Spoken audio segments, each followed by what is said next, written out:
what is your position on Yajuj and Majuj? Do you believe these are people from Bani Adam that will come towards the end of time, and that they are somewhere in the core of the earth? They're trying to get out, but one day they will say Inshallah, and then they will get through, and then they will rampage madness towards the end of times? Or do you believe this is a group of people from Bani Adam who have already come and gone, or are currently here? I would like to believe that I'm a serious student of knowledge, and hence I don't have patience for nonsense. At this age, when I'm past the age of 80, and I have been teaching and lecturing on the subject of Gog and Magog for 25 years now, I have made absolutely no headway at all. I have not been able to convince any scholar of Islam. So I am a solitary voice. So I can be excused if I sometimes show a bit of impatience and sometimes even anger. I recognize the Quran as absolute truth. And so if I want to study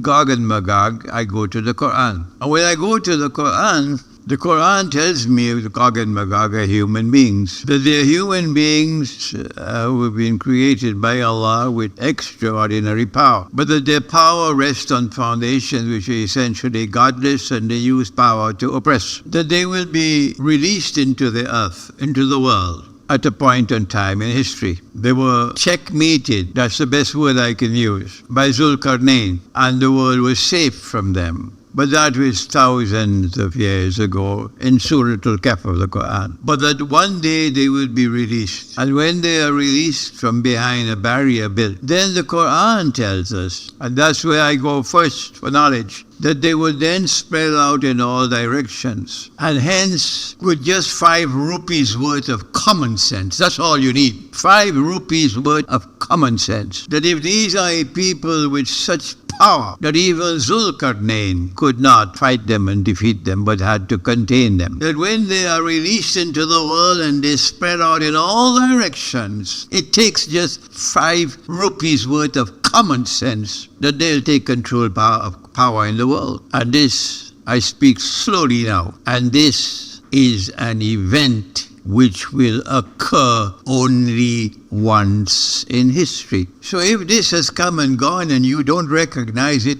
you should go back to school. If I or any of our viewers fall into that category of not having 5 rupees worth, could you at least enlighten us to tell us what that event was? The Quran goes on to say that when they have spread out all over the world, and then with 5 rupees worth of common sense, that's all. Don't ask me, show me the hadith, because I said that's the door, leave and don't come back. When they spread out all over the world and they take control of power in the world, the Quran tells us, this is the Quran speaking, that they will bring a people back to a town. A town had been destroyed by Allah. This is Surah Al-Anbya of the Quran. The people have been expelled from that town. This is Surah Al-Anbya of the Quran. Allah has placed a ban on them. They could never return to that town to reclaim it as their own. This is Surah Al-Anbya of the Quran. They will never be able to return to that town until Gog and Magog have been released and are spread out all over the world. So which is that town? That's the question. Which town is it? Your Darul Uloom says you mustn't ask that question. But my model of scholarship is different. Which town is it? I must find out. And in order to find out which town is it, I have to search to see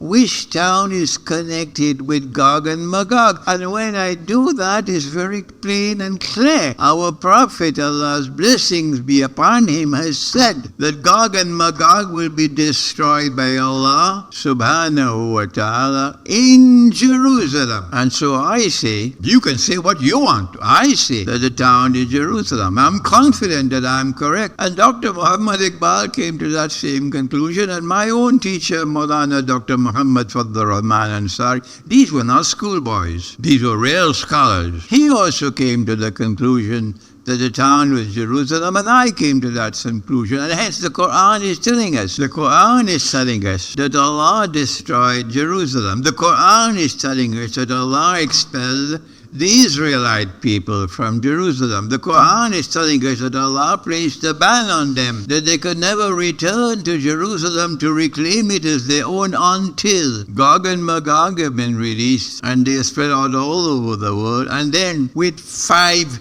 rupees worth of common sense, they have taken control of power in the world. And as I said to you earlier, this is an event which will occur only once in history. And if it has come and gone and you cannot recognize it, go back to school. So the Quran is telling us that when the Jews have been brought back to Jerusalem, after how long? 2,000 years. When the Jews have been brought back to Jerusalem to reclaim it as their own, which is at the heart of what is happening now in Gaza. Let me repeat that. Which is at the very heart of what is unfolding in Gaza. When the Jews have been brought back to Jerusalem to reclaim it as their own, has that happened as yet? It's in the process. The Jews came back to Jerusalem to reclaim it as their own and establish their own state in 1948. That's a long time ago. So the answer is yes. The Jews are back in Jerusalem and they reclaimed it as their own. The answer is yes. Do they want that? So who brought them back? If you could answer that question, you'll identify Gog and Magog. Who brought them back? The answer is modern Western